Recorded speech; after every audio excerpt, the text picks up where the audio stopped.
Communiqué de Générations et Peuples solidaires. L'échéance du scrutin du 31 octobre 2020 a de nouveau plongé la Côte d'Ivoire dans une situation de déchirure et de tension sociale et politique, exposant ce pays à la déflagration. La Côte d'Ivoire ressort fortement fragilisée face aux fléaux actuels que sont la guerre civile, l'immigration massive de sa jeunesse et le terrorisme qui menace à ses portes. Les pays voisins que sont le Burkina, le Mali et le Niger en sont déjà victimes. Tout ceci compromet durablement tous les espoirs de voir notre pays s'acheminer vers la démocratie après la grave crise post-électorale qu'il a connue en 2010. En effet, de tous les avis, le contexte politique et sécuritaire qui a prévalu en amont comme en aval n'a pas permis d'organiser une élection présidentielle concurrentielle, compétitive et crédible. Pour rappel, le président de la République sortant, M. Alassane Ouattara, pourtant inéligible, a imposé à un conseil constitutionnel parjure de compétir et ce en violation de la loi fondamentale ivoirienne qui, en son article 55, stipule que le président de la République est élu pour 5 ans au suffrage universel direct. Il n'est rééligible qu'une fois. Comme on peut le constater, il n'y a pas d'interprétation possible, ni cas de force majeure admis comme exception à la règle érigée. La Constitution interdit formellement un 3e mandat. En plus, les candidatures légitimes et légales de l'ancien président Laurent Gbagbo et de l'ancien premier ministre Guillaume Kibafori Soro ont été rejetées, au mépris de la législation ivoirienne et en dépit des injonctions de la justice internationale, notamment de la Cour africaine des droits de l'homme et des peuples. C'est au regard de cette forfaiture et refusant de la cautionner que le président Henri Konan Bédié et le premier ministre Pascal Affi-N'Guessan se sont interdits de participer à la mascarade électorale et ce, en harmonie avec la constitution ivoirienne. Autant dire que cette farce électorale nous ramène au contexte des partis-États, partis uniques des années 60. Une telle reculade méritait une réaction sans équivoque du peuple ivoirien et de la classe politique, la désobéissance civile. Ce processus électoral n'en fut pas un. En plus, il fut terriblement entaché d'irrégularités et des pires violences jamais enregistrées depuis 1960, avec la résurgence d'affrontements intercommunautaires aggravés. Les manifestations de protestation lancées par la société civile et les partis de l'opposition dès l'annonce de la candidature inconstitutionnelle de M. Alassane Ouattara jusqu'au passage en force orchestré ont été émaillés par une violence inouïe. M. Alassane Ouattara actionnant ces milices qui ont été auteurs d'une barbarie bestiale contre les populations ivoiriennes.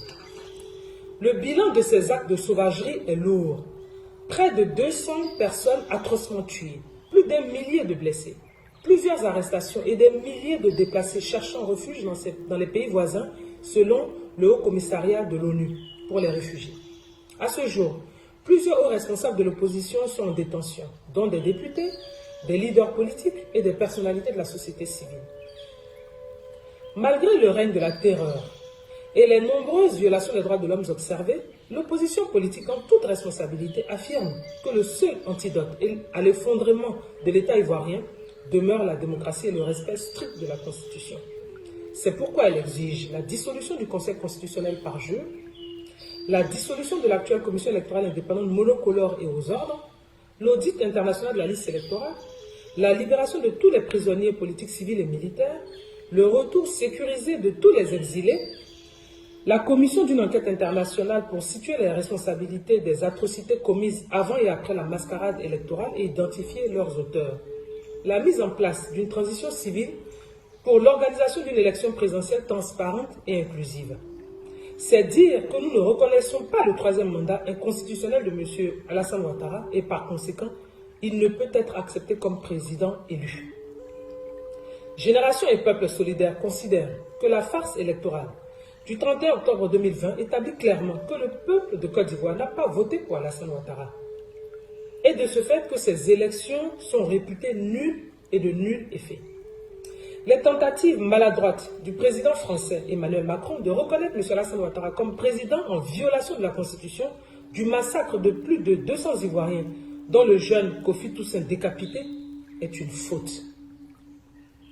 Génération et Peuples solidaires note qu'une telle posture de la France ne fait qu'empirer le climat politique déjà délétère. Génération et Peuples solidaires considèrent que le bradage économique au profit des multinationales françaises par M. Alassane Ouattara ne doit en aucun cas justifier son adoubement au détriment des nobles valeurs des droits de l'homme et de la démocratie. En effet, de gros contrats juteux, sulfureux et teintés de corruption, en l'occurrence la construction du métro d'Abidjan, concédé au coût faramineux de 1,5 million d'euros, soit environ de 1000 milliards de francs CFA, et le projet d'extension de l'aéroport d'Abidjan, concédé en pleine campagne électorale, heurte l'éthique et les principes de la bonne gouvernance, si chers semble-t-il à l'Union européenne. Ceci achève de convaincre les plus sceptiques, si besoin en était, qu'il y a une inversion de l'échelle des valeurs de la démocratie et les rend plus détestables. Génération des peuples solidaires dénonce de telles pratiques qui violent la loi Sapin en France, ainsi que les règles et pratiques de l'Union européenne. Génération des peuples solidaires appelle les juridictions internationales, notamment françaises, à se saisir de ces dossiers suscités. Génération des peuples solidaires indique que le combat pour une Afrique libre et démocratique demeure son leitmotiv.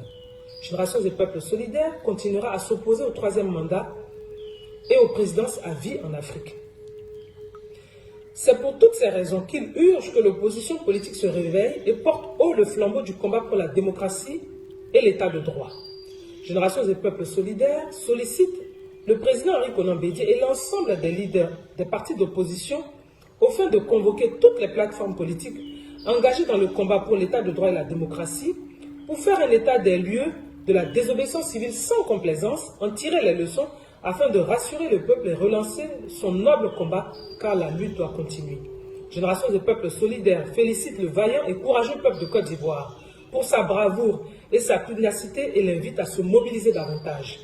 Génération des peuples solidaires salue la mémoire de nos martyrs exécutés par les miliciens sur l'autel du pouvoir absolu de M. Alassane Ouattara et dit sa détermination à se tenir solidairement aux côtés des blessés et des familles éplorées.